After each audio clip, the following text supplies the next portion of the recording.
কিলে বমি করে তুমি বুঝো না কেন? কিনলে বমি করে এতে মনে হয় মা হইব।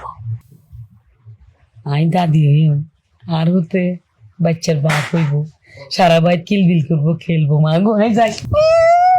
এত খুশি অন্যের কোনো দরকার নাই। কিনলে আম্মা তোমার হুতের যে বউ হেতে কি বালানি না, হেতির পেটটা বড় খালি হিংসা।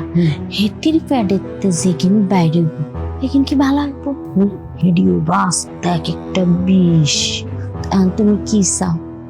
ইচ্ছা করে বিষ নি খাইতে চাও? না না না, তাহলে আমি কি করুন তো, উপায় কি?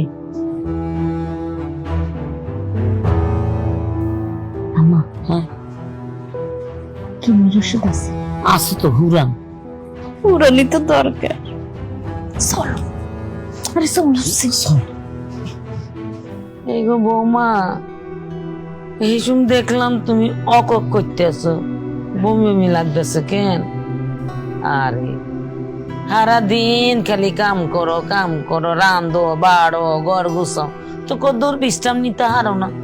হ্যাঁ, এটা তো শৈল, মানছের শৈল, তো কদ্দুর তো রেস্ট লন লাগে। এরম খারাপ করো না, বুঝছনি? মাঝে মধ্যে ঠিক মতো খানা দানা ঠিক মতো খাইবা, গ্রামের ফাঁকে ফাঁকে একটু ঘুমাইবা, এরম করো না। দোষ তো আর আম্মা।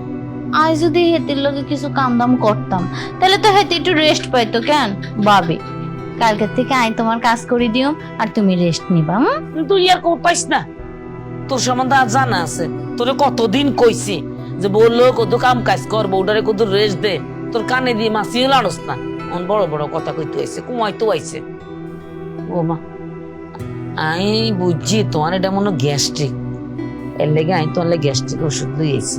গ্যাস্ট্রিকের ওষুধ খাইলে সব ঠিক হয়ে যাবো। আম্মা তুমি না বেশি কথা কও, খাবাই দাও না ওষুধটা। ওটি বইয়ে হানি কতর দাও না না, ধরো। আম্মা সাই, তুই আর বড় কি ওষুধ খাওয়াইতেছ? গ্যাস্ট্রিকের ওষুধ। আম্মা এখন তো গ্যাস্ট্রিকের ওষুধ না, এখন তো কিরমির ওষুধ। আর ফাতেমা, তুই কিনলে ওষুধ খাইতেছিল? আমি তো বুঝতাম হারি না এখন কি এর ওষুধ। সি সি সি আম্মা সি, তোমরা আর সন্তান মারি লাইতেছ। আজকে সকাল আমি ফাতেমার টেস্ট কিট দিয়ে পরীক্ষা করছি, ফাতেমার সন্তান সম্ভাবনা। ওই তোমরা তোমার ঘরে নাই নাত করে আইবে বলে তোমরা খুশি হইবা, খুশি না হয়ে তোমরা আর বরে কিরমির ওষুধ খাবে, আর বোর বাচ্চা আর ভবিষ্যৎ পর্যন্ত মা। তোমরা মানুষ না, তোমরা মানুষ নামের বাইরে এই মুহূর্তে আর রুমিত বাইরে যাবে, বাইরে বাইরে হইতেছি।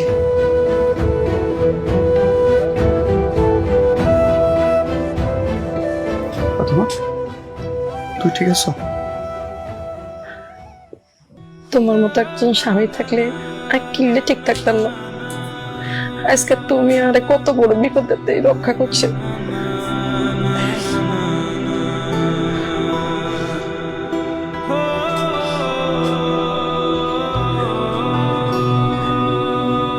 আরে পাগল, রাখে আল্লাহ মারে, মহান রাব্বুল আলামিন যদি চায়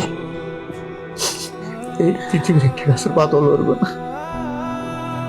আমি তো তোমার সামনে আল্লাহ আজকে নিজ হাতে আমাদের সন্তানটাকে রক্ষা করছে।